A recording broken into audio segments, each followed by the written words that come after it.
आज 12 नवंबर है। राजस्थान मध्य प्रदेश के सभी किसानों ने आज भारतीय अफीम किसान संघर्ष समिति राजस्थान मध्य प्रदेश के बैनर तले एक विशाल आंदोलन किया है।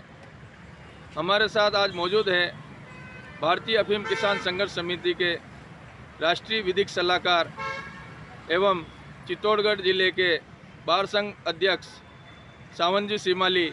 आइए हम आज इनसे बात करेंगे, क्या है इनके विचार, क्या है इनकी मांगे और क्या है आगामी रणनीति, बताएं। काफ़ी वर्षों से अफीम काश्तकार किसान आंदोलनरत है।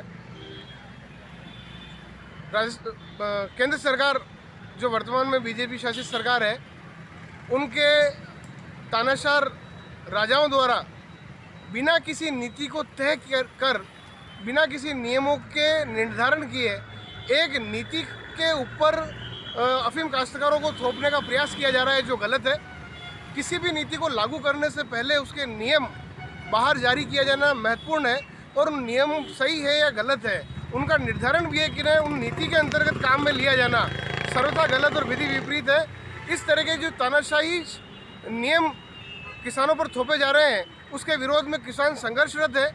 आश्चर्यजनक बात यह है कि जिस जगह धरना प्रदर्शन हो रहा है विगत कई सालों से, वहाँ के पास ही सांसद सुनवाई केंद्र भी है और जिला कलेक्टर परिसर पर यह बात हो रही है। मौजूदा सांसद बीजेपी के सांसद नहीं रहे हैं, वो आम जनता के सांसद हैं और उन्हें प्रत्येक जनता के हर दुख दर्द को समझकर संसद तक पहुंचाना चाहिए। ये एक बड़ी ही विषम परिस्थिति है कि किसानों की इस मांग को संसद तक नहीं पहुंचाया जा रहा है और केवल कुछ एक जो बीजेपी समर्थित लोग हैं उन्हीं के काम किए जा रहे हैं।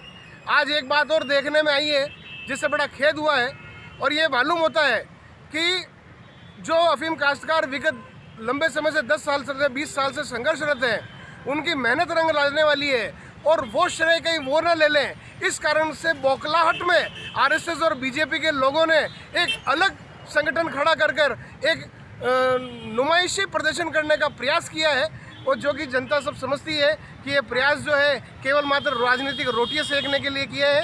उन राजनीतिक रोटी सेकने के प्रयासों को जनता समझती है। अब अगर किसी भी परिप्रेक्ष्य में कोई भी काम किया जाता है तो ये माना जाएगा कि ये नौटंकी और नाटक केवल इन संघर्ष को कुचलने के लिए किया जा रहा है, जो कि ये गलत नीति है, गलत राजनीति है। इस राजनीति और गलत नीति को किसानों के ऊपर नहीं लागू किया जाना चाहिए। सीमाली साहब, बात करें तो अभी बताया जा रहा है कहीं कहीं तभी आवाज़ में यह भी वक्तव्य सामने आया है कि 5 राज्यों में जहां भारतीय जनता पार्टी को पटकनी खानी पड़ी है चुनावों में, तो क्या ये इसका भी परिणाम हो सकता है? निश्चित रूप से 5 राज्यों में जनता ने साफ कह दिया है कि बीजेपी शासन केवल अंबानी और अड्डानी का शासन है और किसानों के साथ जो दुर्गति की जा रही है ये भी सब लोगों के सामने है। किसान देश की रीढ़ की हड्डी है और रीढ़ की हड्डी को तोड़कर देश को कमज़ोर किए जाने का प्रयास किया जा रहा है, जिसका परिणाम जनता द्वारा उनके सामने दिया है और अब उन्हें ये एहसास हो रहा है कि हमने जो सेठों के जेब में जाके काम किया है उसका परिणाम हमें गलत भुगतना पड़ रहा है। सीमाली साहब, आप कैमरे के माध्यम से, चैनल के माध्यम से हमारे अफीम किसान चूँकि इतने शिक्षित नहीं हैं, उन्हें ये समझाने का प्रयास करें कि 2021 की जो नीति केंद्र सरकार द्वारा बनाई गई है उससे क्या हानि होने वाली है और उनके अफीम पट्टे किस प्रकार से छिनने वाले हैं या किस प्रकार से हमारे देश की नीति विदेशी नीति बनने वाली है, बताएं। जो नीति 2021 लाई गई है उस नीति के ना तो हाथ है और ना पाँव है। बिना हाथ पाँव की नीति को नीति नहीं कहा जा सकता है। ये नीति मात्र मुझे एक देश की आज़ादी से पहले की स्थिति ला रही है कि देश में एक ईस्ट इंडिया कंपनी आई थी और ईस्ट इंडिया कंपनी ने सारे साम्राज्य को अपना फैलाकर और एक प्राइवेटाइजेशन कर लिया था। निश्चित रूप से देश की आधी संपत्ति प्राइवेटाइजेशन में सेंट्रल गवर्नमेंट द्वारा बेचने के बाद अब अफीम काश्तकारों की अफीम भी निजी हाथों में देकर 2 रुपये लागत अनुमानित, एक उदाहरण दे रहा हूँ, 2 रुपये की चीज़ किसानों को 2 रुपये पकड़ा कर और 500 रुपये में सेठ उद्योगपतियों को देने का एक गोरख धंधा केंद्र सरकार चलाना चाह रही है। इसी मंशा के साथ इस नीति को लाने का प्रयास किया जा रहा है और इस नीति को विफलता की ओर देखते हुए सरकार भी अभी वर्तमान में बौखलाई हुई है। धन्यवाद।